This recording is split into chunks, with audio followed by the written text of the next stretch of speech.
Good morning, everyone. It is Thursday. Welcome, welcome, welcome. It's a great day. Tomorrow's training is on mommy and daddy issues. So if you're honest with yourself, you wouldn't want to come to that training, 11 a.m. Pacific. All you got to do is email me, join me and many, many others on training on IG, on webinar, on Clubhouse, everywhere. You'll love it. It's mommy and daddy issue training. I just call it mommy issue training. Join me 11 a.m. Pacific, 2 p.m. Eastern, every Friday for free training, free training. Join me. People love it.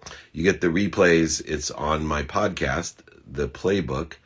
Download the playbook, share it, like it. You'll love it. The playbook, it's featured on Spotify, featured on Entrepreneur, featured on every platform. Go ahead, check it out. Team David Meltzer, nowhere to be found again. I don't know what's going on, but Jake, if you can put up there he is. Slow to the pace. That's my man. Molasses. David at dmeltzer.com. You can join my text community, 949-298-2905. All righty, let's get going here. Get some questions rolling. Here we go. How do you evaluate which business partners you choose to work with? By value. So I see where my values are aligned. Harry Chickma's in the house, Chickma Productions, the producer of 2 Minute Drill, by the way. Welcome, my boy. But I get aligned with values and look for those same values. And then I look at capabilities. The skills are aligned, supplementary or synergistic to what I need. The knowledge of who and what are aligned, supplementary or synergistic to what I need. And then most importantly, that desire. Do they have a I must be what I can be attitude? Because I can't teach that. I can definitely benefit from that type of perspective and attitude. So number 1, values. Number 2, capabilities. And number 3, desire. And if all of those are aligned, they make for a great partner. What do you think for stock investment? I think you got to know your timing and risk tolerance, because that's a pretty broad ask about stock investment. So know your timing and risk tolerance. Find the stocks that best suit you. Why are mommy and daddy issues so common? Because we all have them. That's the easiest answer is everybody has a mom and a dad, and it's the most intimate or relative relationship in our lives and significant no matter what has occurred. And so we have to look within to find outside of us what we want from those relationships and deal with the conscious continuum and input and data that we've experienced throughout that process. I'm doing great today, by the way. Thank you for everyone that's asking. I really appreciate it. How do you feel about the New York Stock Exchange situation? Well, look, you have to play within the rules, and the stock market has its issues of manipulation and unfairness for a long time. And so the market will correct itself. Unfortunately, you take risks when you invest in the stock market, and things can be manipulated. Big moves, takeovers throughout time. There's market makers out there, that IR firms. There's so much going on, which is why I don't invest in the stock market. I'd rather invest in something that I have more knowledge of, more control of, than that type of situation. For me, and my risk tolerance and my timing, I've spent many years doing that. What motivates you to do so much in a day? Well, I think I'm more inspired than motivated, right? Motivation gets me up, gets me back up. What makes me inspired to be productive is to provide as much value as I can. I'm on a mission to empower over 1 billion people to be happy. So that's very, very important to me, to be productive, to provide value, also accessible. Being able to utilize time in the efficient, effective, and statistically successful manner allows me to be more accessible and to access what I want, other people, other places, money, etc. And then finally, also having a gracious attitude. Being able to find the light, the love, and the lessons allows me to be inspired. All right, looking for Nick in here, the co-founder of Mastery Mode and great author. of bumpers, which will have been released. There he is. Hey, Nick Peterson with the Michael Jordan number next to it. Let's put that up there. I love it. I love it. Another great. There he is. What's How up, are man? you? I'm doing all right. You can hear me? I can hear you. Let me turn up my volume as well. I don't know if it's on my side or yours. Can you hear me okay? Yes, sir. Awesome. Well, obviously, the mastery mode has led you to have your extraordinary book bumpers. What inspired you to write bumpers? Yeah. Perfect segue, because we haven't talked about it before, but your thing was about you want to help people, a large number of people, be happy, right? So bumpers was, I have 7 companies right now, and they're all in different industries. And the most common question is like, what's the common thread, right? What's the underpinning of all this? And I sat down one Saturday and I voiced into whatever the Apple version of Microsoft Word is, right? I said, what is it? What is the thing that all these things have in company? And they are all built to answer 2 questions. One, am I going to be okay?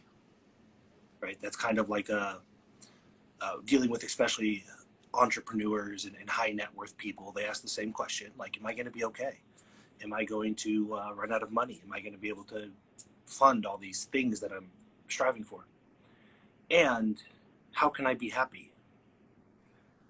Because when it's, again, speaking specifically to my clients, which are mostly business owners, but also in like fitness, right? Like, I want to lose weight.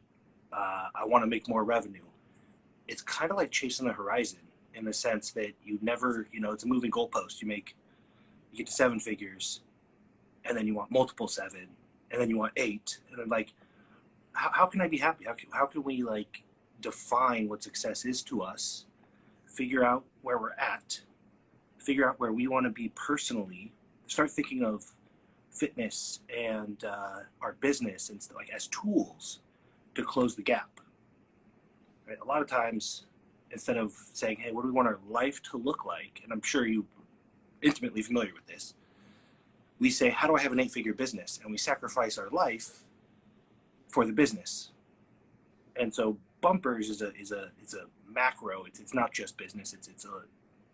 It's a concept of like, all the things you're focused on are to make you happy, but at some point you're sacrificing your happiness to push these things along, right? To lift more weight or lose more weight or have a bigger business. And so it's just I wrote bumpers for that reason, to say how can I help people figure out what happiness is to them. And then bumpers it's called bumpers because it's the bowling alley, right? And step 1 is to stay out of the gutter. Stop doing things that get you further away from the life that you want. So bumpers is like the foundation, and then all the companies and all the other stuff that I do is building on that. Yeah, and at the core of that foundation, you and I have very similar beliefs. You stated as kind of health, wealth, and relationship. I stated as making a lot of money, helping a lot of people, and having a lot of fun, which incorporates all of those. But health is always first, and it's primary. You have extraordinary situational knowledge about health, and I, had heard a quote that I love. When you're healthy, you get 1,000 wishes. When you're unhealthy, you only have one. And being someone who has surrounded himself with affluent celebrities, athletes, and entertainers, and millionaires, billionaires, and entrepreneurs, I see so many people not able or capable of having a weighted balance. They either have an unrealistic, theory of, I'll sit at home high on my mom's couch dreaming about what I want, which is not healthy, which is not wealthy, and doesn't help your relationships. But somehow they think they're philanthropic or some sort of humanitarian because they're completely selfless, all the way to the other side where, and we see so many movies, TV shows, books, all types of things about the person that sacrifices their whole life for their health, family, and relationships, and they end up with nothing. And on their deathbed, they're regretful. Even Steve Jobs, if you read his letter has so much regret that he had lost focus of his health, his wealth, and his relationships. What are some of the tools that you use in order to create that weighted balance, the blend of, we live in a pragmatic world, but we also, have to define ourselves with these bumpers that are most important? Yeah, there's that's a more complicated question than it seems on the surface, I think.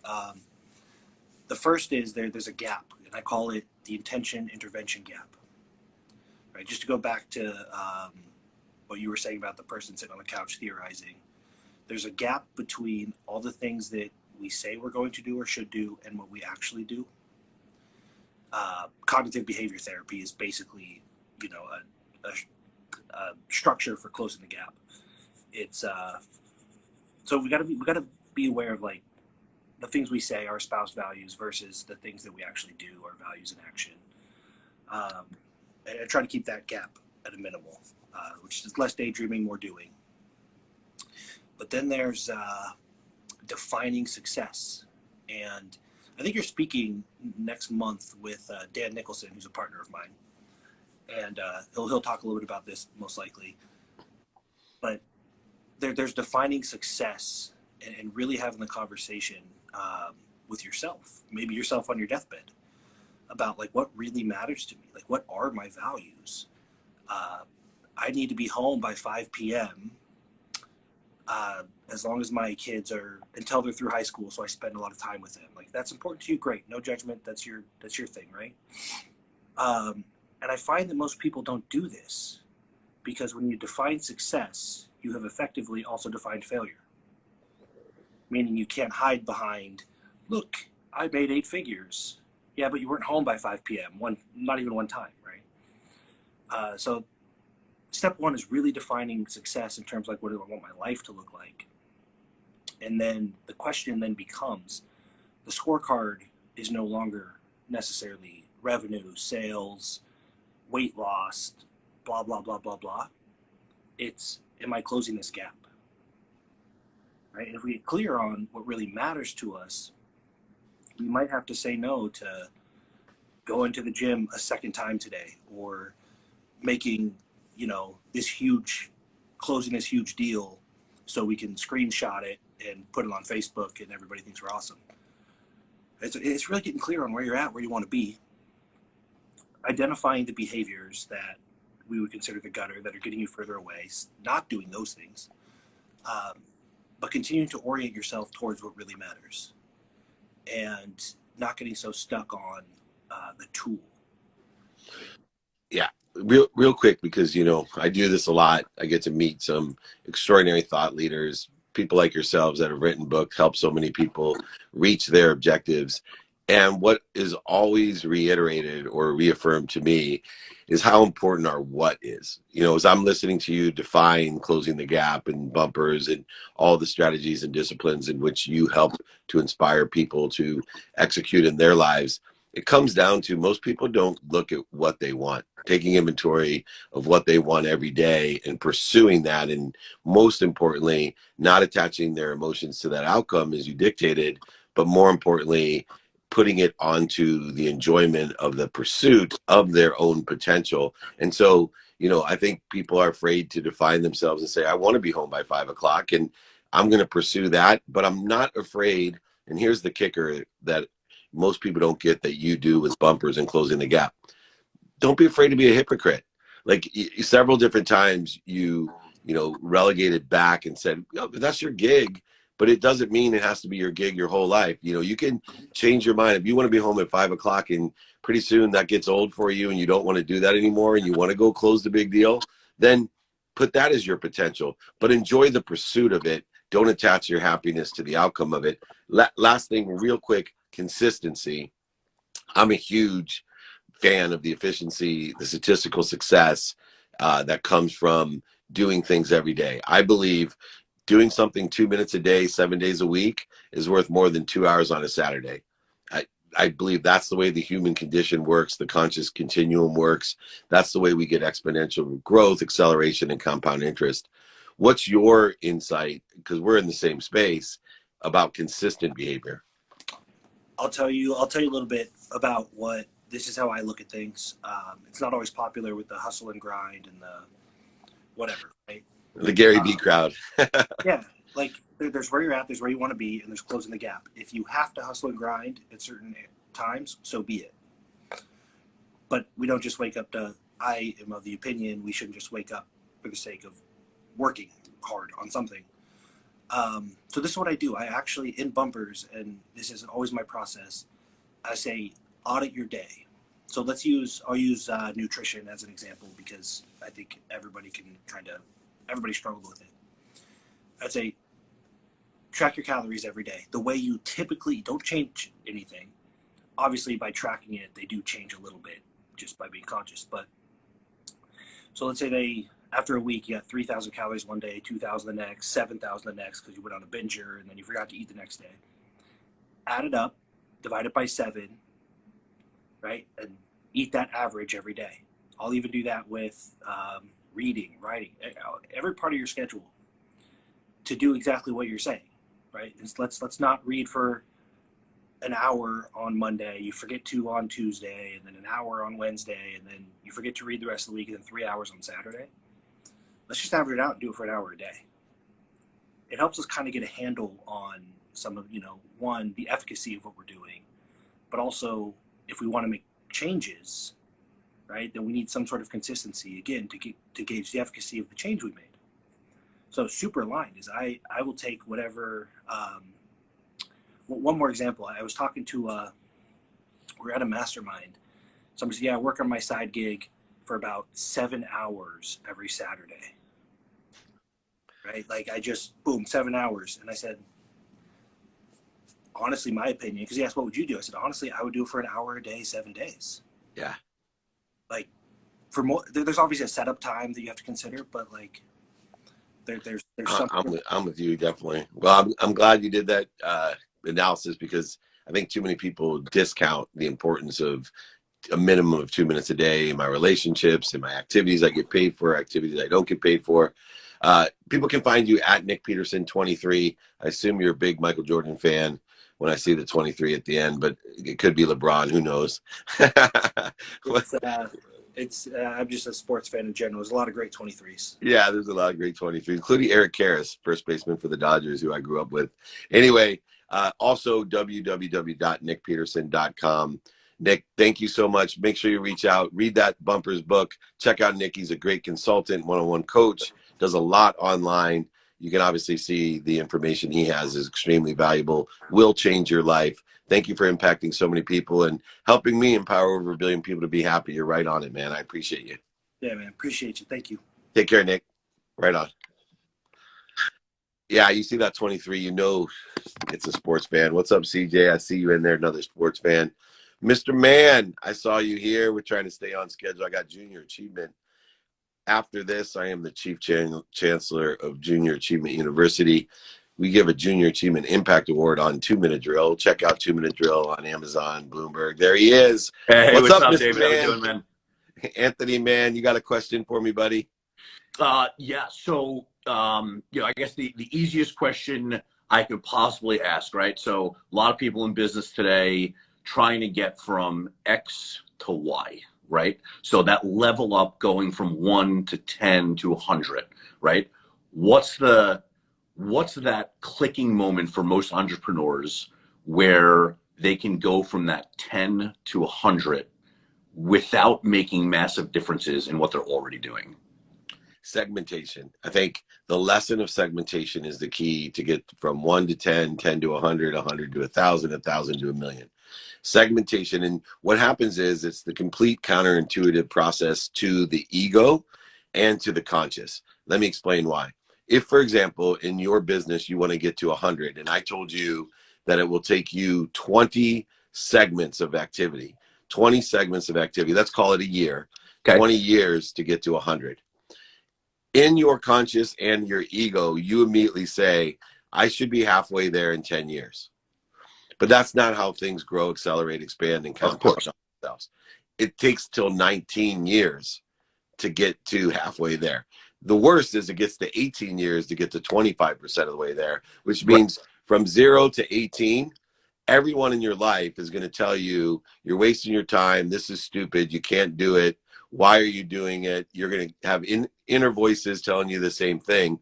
But if mathematically, scientifically, if you look at your acceleration and growth and you say, I got 2 people year 1 who are going to get me 2 more people, which gives me 4 year 2. Yeah, after 5 years, you have 64 people and people think you're wasting your time and you're the biggest loser ever. But in 20 years, you have 2 million people getting you 2 million people. You can do it. And so the biggest problem with people is they don't have faith. They're willing to put the work in. Right. They don't have faith, and they don't have the capability and perception to understand compound interest. And look, Einstein talked about the rule of 72. Warren Buffett talks about compound interest.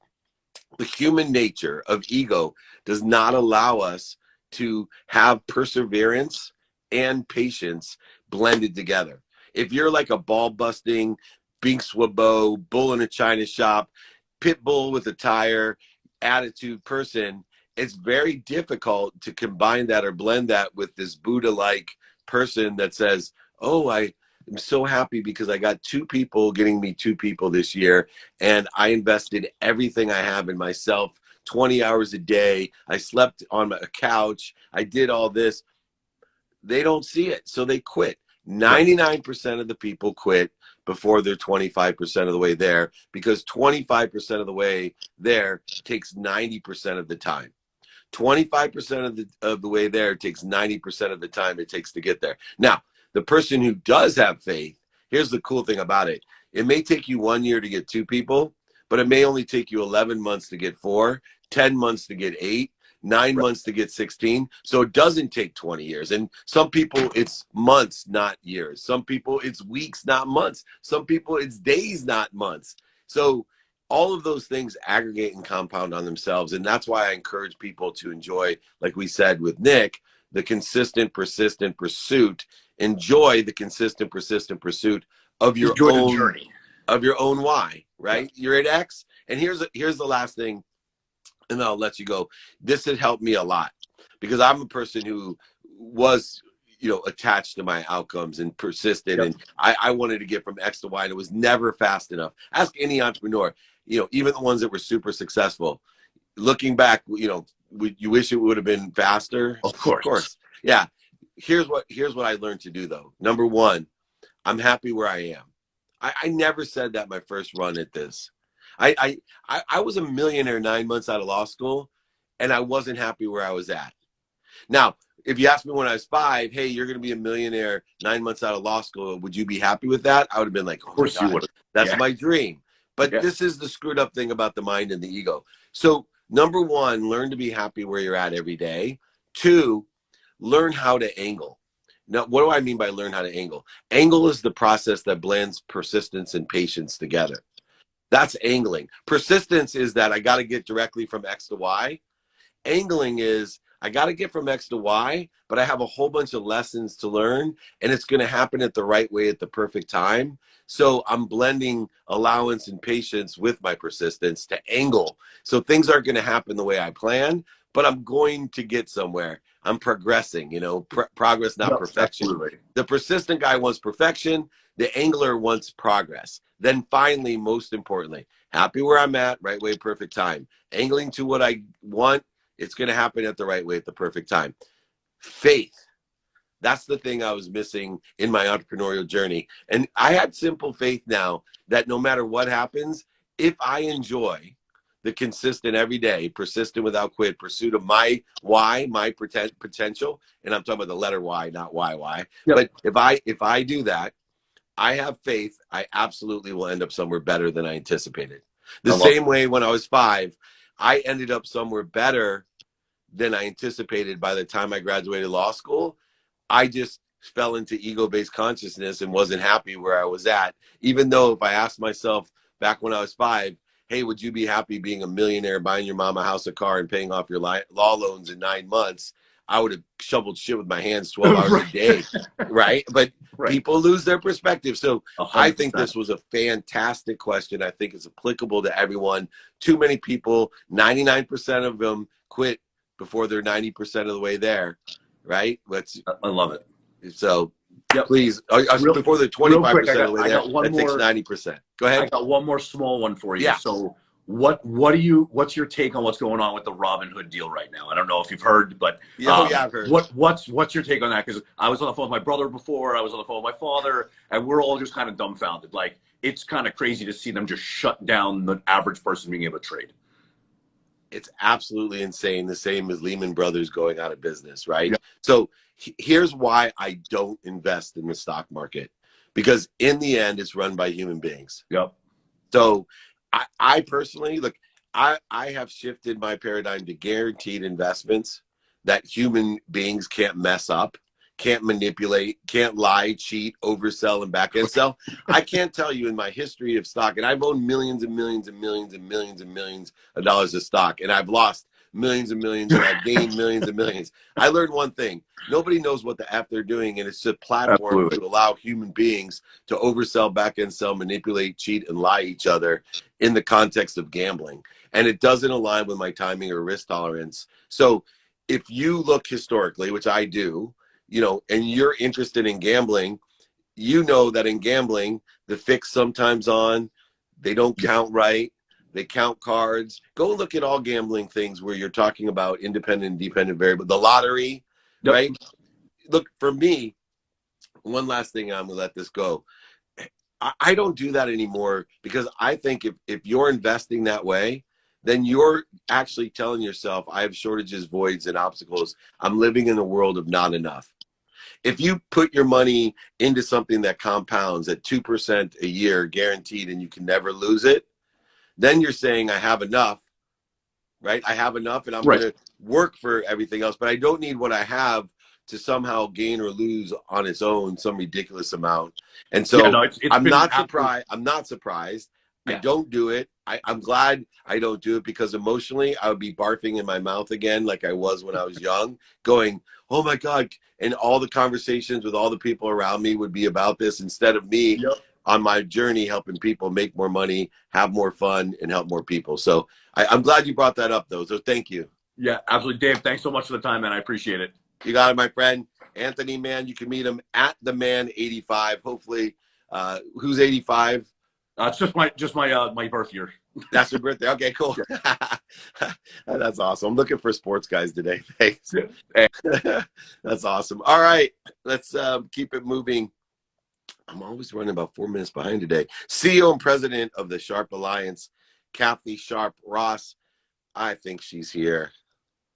There she is. At Kathy ISR. Sorry, Kathy SR. There she is. Hello, hello. How are Thank you you? for your patience. I'm amazing. No worries. You are amazing. I'm so glad to be chatting with you. So good to see you. It's really nice to see you, and I appreciate you coming on and helping all of us. The Sharp Alliance, obviously, I mean, right off of the Robin Hood deal, right? I mean, PR is such an important part, and it's changing so fast. I've been blessed to be around it and in it and part of it for 35 years. Years and years of sports, entertainment, all types of areas. But now, with the speed of connectivity, meaning interrelationships and information, there's so much opportunity in public relations. Incredible. And, we've extended beyond the realm of that and sort of turned that bucket of public relations to marketing and branding and biz dev and sponsorship. And it all comes back to, what is that image that you're putting out there? What is that relationship between two entities that is going to have impact? And so I've been blessed 32 years of running my own business, and you and I have probably been in so many rooms together at the same time. I was going to say you look familiar, so. Between World Cup and Olympics and Super Bowls and Coca-Cola, all these massive campaigns. I know that our overlapping roster of friends and colleagues is extraordinary. So it's really precious to be here. And you may not realize this, but PodMax, which you were a keynote speaker on last Friday, is one of our clients. And they're producing my podcast, The Power of Reinvention, which we're going to get you on, because your story is extraordinary. And it's just, I was excited to just say, let's have this conversation. And you and I very much come from the same place of empowering people, letting people know what they're entitled to have in their lives and to create and what's possible. So as I've been listening more and more to your perspective and now really got to hear your story last Friday, which was, just so moving and so incredible. And I just want to do what I can to help share your story with so many other people that need to hear that. So one of the things that I hear on your podcast and doing my own due diligence reverse wise is the process of illumination. I spent so many years overselling in the businesses that we are in, hyping, it was the old term, right? Hype it up, promoting, Yep. All of these words that actually are very scarce in their nature. And I found so much invulnerability by being vulnerable and illuminating who I was. Yeah. Right. When I started at Lee Steinberg years and years ago, if somebody would have told me I would be on videos every single day, stages every day, millions of people saying, hey, I'm biggest dummy, and here's what I learned. Right. I lost more money than most people would dream of. And here's what I learned. And it would help people and it would help my own person. And it came to a self-realization. I think when you talk about the power of reinvention, part of the problem with people reinventing themselves or repurposing themselves is they're not honest with themselves. Oh yeah. And how do you get your clients to be honest and illuminate? Because you deal with the biggest companies in the world like I do. And talk about it's honesty. Egos. I mean, well, look, I have no issue with egos. I was a 24-year-old woman, young woman, girl, practically, that had the audacity to start a public relations firm, practically straight out of college, right? I was walking around with my little skirt suits and my pearls, and I was like, I'm going to tell them what they need to do with their business. And I think it's about being yourself, being honest, and you need an opinion. You need to have insights. You need to have that visceral connection with what's going to work for people. And I think that was part of what I had. Look, it didn't hurt that I was Australian and I had a very strong Aussie accent that many years ago.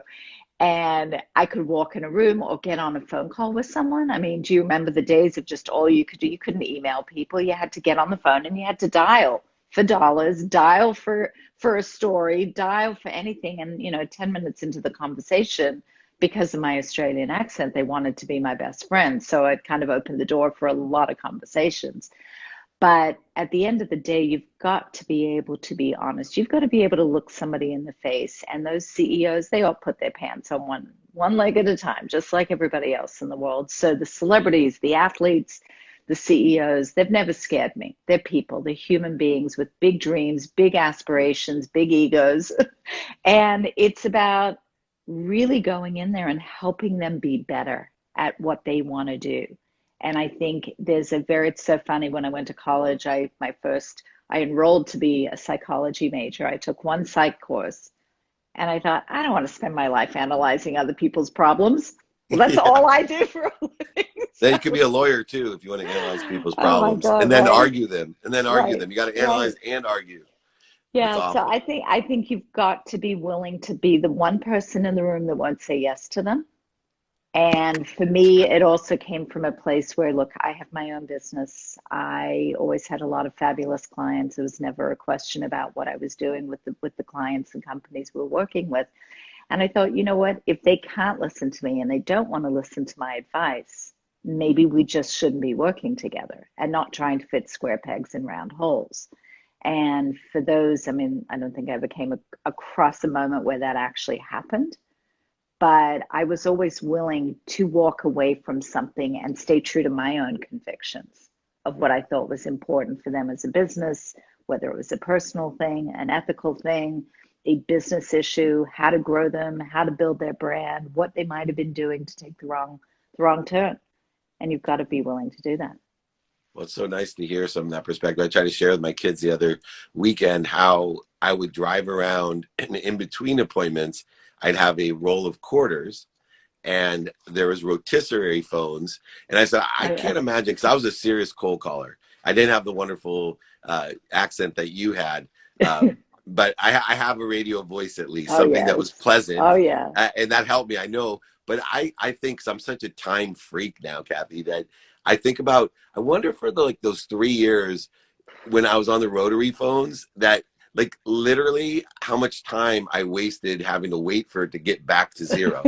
So I could go again. Because I'm such a time freak. I'm like, I could have probably done like 10 extra calls Oh compared my to today. God, that's You talk about hysterical. the fax machine, how that changed, and Oh, you I kept, and loved then it. calling. I remember my first calling card. I got so excited that I could save the money, but then I realized I had to punch in 10 digits to use my calling card to make a Right. long distance for Oh my my big gosh. company. And It goes on. pages. Remember when we had the pages? I Oh mean, yeah. it was like everything. And then you had to find the payphone. Gosh. And Thomas Brother guides. Don't forget how hard it was Oh, to get to somewhere. And looking right? up on your Thomas Brother It's guide, amazing we even got anywhere in life and the success anything that done or everybody anywhere. created, right? Yeah. Well, okay. So last question, real quick. Yeah. Because I love this in PR. I'm a huge proponent of being able to articulate your quantifiable value. I think people are successful when they articulate quantitative value to exceed what you're asking for. Yeah. One of the most difficult things about being in PR, IR is a little bit easier because you have a stock that you can see a quantitative value. But PR, marketing, branding, all the areas that your alliance deals with to reinvent a brand or a person, because people are brands now. I'm living Absolutely. proof. I don't know how Yeah. that happened. Yeah. I call myself the middle-aged mutant turtle. I could ferocious Buddha, whatever. But people dig it. How do you quantify, what is such a subjective thing? And, I had constant strain and stress with, especially my larger clients, that when things went well, they took all the credit. Oh, yeah. And when things didn't go well, it was the PR, marketing, branding problem. Yeah. Oh man, how do you quantify it? Look, I think it's so critical to help companies find their true north. And I very often help them come back to who they are as a company. And in today's world, I think it's actually important that companies question that and actually do reinvent who they are to be more relevant. And, the quantification is equated with success, but then you've got to understand how to define success. And I think for us as individuals, as well as companies, how we define success really has changed significantly. For me, success was always if I had a good day, got to talk to every client, and could sit at my dinner table with my children every single day, unless I was traveling. That was a successful day for me. And I think companies and brands really need to go back to their true north and really make sure that as time goes by, that has not escaped them, and that the executive team and the entry level team and the interns all have an understanding of that vision, because that's how you're going to maintain what it is you're doing as a company, as a brand, from an ethical connectivity, communication with your partners, your vendors, your audience, your clients. And I think that equates to both companies, to individuals, understanding your true north, understanding what success actually does mean. Is it defined by, as you said, 9 months out of college, being a millionaire? For you right then and there, that was success. But your definition of success, I mean, I'm going to guess it's completely different right this moment in your life. That's for sure. And I think we have to constantly, the most important thing in that equation is stopping and listening. Stopping and listening. And if we don't start listening to ourselves, and we've been given this gift in the last 9-10 months of time and pause, that pause button that a lot of us have had to push, whether or not we liked it, was the greatest gift that so many of us, and hopefully humanity, is experienced. And I think that's really critical. That is so wonderful. I'm sitting here going, wow, wow, wow, because I talk about taking inventory of your values and enjoying that consistent, persistent pursuit of your potential.